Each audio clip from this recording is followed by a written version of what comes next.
from Keisha's Creations, and I have been working with Arts, Health, and Healing. And this is the shirt I made. I cut the collar, and I also got this little tiny string right here. See? I created this with a medium of paint, and the second one was shirt that was made of cotton. And I used yellow, blue, pink, and dark pink, and I used sparkle with it. Yeah, this is what I made. And the signature, if you want to see, it's right here. The CK is right there, if you can see that, like the CK. And it says Children 21. It says Keisha's Creations. And that's all.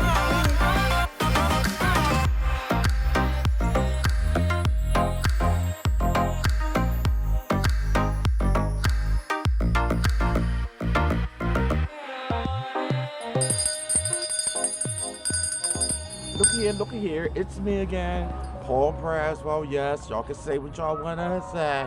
When you hear that bell, y'all know something amazing is about to happen. Well, welcome y'all to our YouTube.